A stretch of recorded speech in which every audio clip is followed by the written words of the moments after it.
Hey guys, I'm going to show you how to get kind of a unique outline for your LED sign. This is what you would use for your hairline so that you can get it cut out in a fun shape. I'm showing you, so I kind of have my Yoshi sign here, and it's approximately in the shape of Yoshi, which kind of gives it that cool sort of look to it.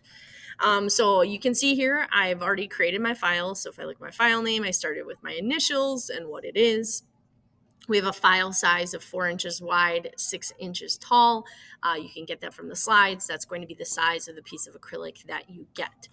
So I've already imported my Yoshi. I've also already done my bitmaps and my outline tracing. So we have a nice clear image here. So there's going to be a couple steps to getting this so that it actually cuts out the way that you want it. So I'm going to fit this to my page so it's easy to see. So the first thing we want to do is we want to add a contour to it. So if you look down here, and so normally over here on the left side, and I like to kind of move myself here, and then I'm going to do one of these. Okay, so that little, it looks like a square with like a shadow underneath. That's the one you want, except you're going to click on the black corner, and then you can see we have contour. So the black corner of that square, it's contour. If you don't see that drop shadow one, you can kind of just mouse over some of those corners, and hopefully you will find your contour. So I'm going to click that.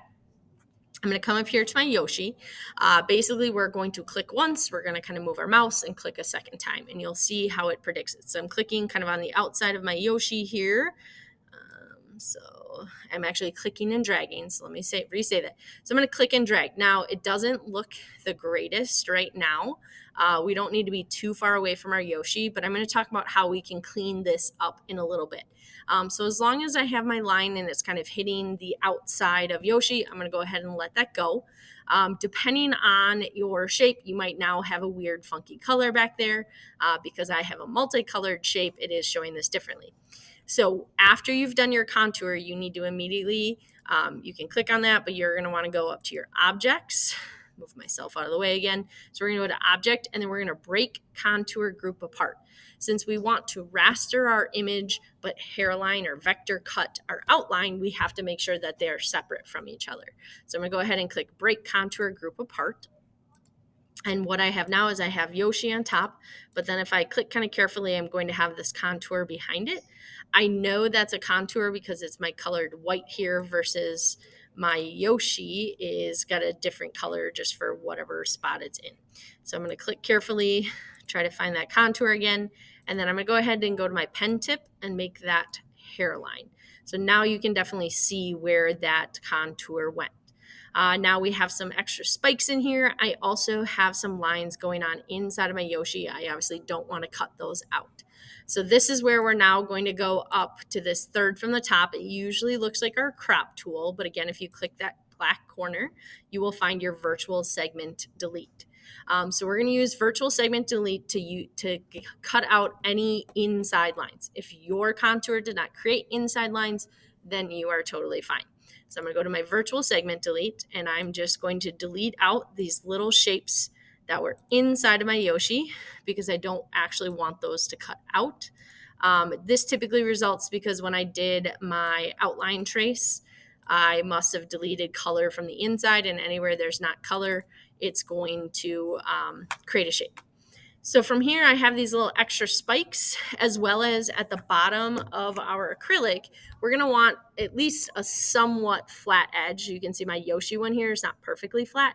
That's okay. But we want to have at least enough of the acrylic that's going to sit into that sign.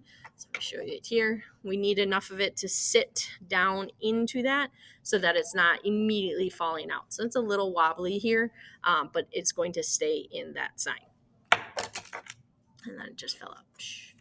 Okay, so to get rid of that, we're actually going to go to the tool above that virtual segment delete. So this is our shape tool. With the shape tool, we can delete out all of these little squares that you see are called nodes. We can delete out the nodes that we don't need, but we can also move and reshape them. So where I have these little spikes, I'm actually just going to click on that top node, and I'm going to click delete, and then it kind of deletes that spike. So I can see that I've got some extra ones in here that are creating just little lines. I can go ahead and delete some of those. Now, if you delete a node that you need, you can always Control Z, but there's plenty of nodes in there. So anywhere I have a little spike coming out, I'm going to delete that node so that it kind of creates that nice rounded shape that I'm looking for. Some of these are out. Okay, so that looks pretty good for spikes. It looks like I have a nice outline here. I don't need to delete any more of those. But I want to create my nice flat line shape down there at the bottom. And this is where you'll use a combination of deleting nodes and moving nodes. Because we're going to delete some nodes because we don't really need as many as they've given us, because we had a really detailed curving line there. That tends to be where you get a lot of nodes at. So you can see here, I'm just deleting quite a few nodes out.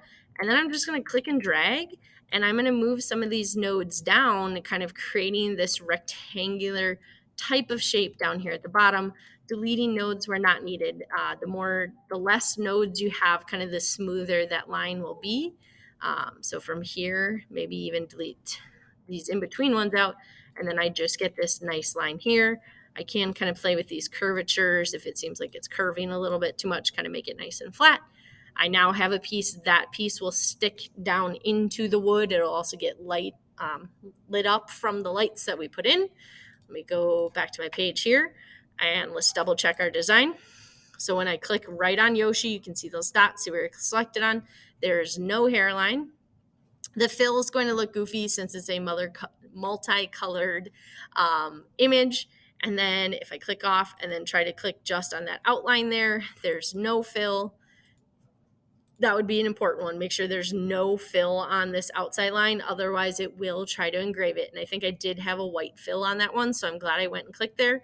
And then if we go to the pen tip, we want to make sure that is hairline.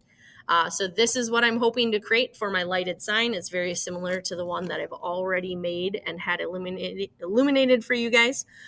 So you would practice print this on cardboard first to make sure you've rastered where you're supposed to and that it hairlines where it's supposed to. And then once you successfully cut this on cardboard is when you could go to your acrylic and cut it out. As recapping tools, we used third from the top, we used that virtual segment delete tool. Second from the top, that shape tool is how we deleted nodes and moved nodes. And then further down towards the bottom, we used our contour tool, which was underneath that drop shadow tool. If you need help, ask a friend or ask me, but I hope this helps and I hope it made sense. Thanks, guys.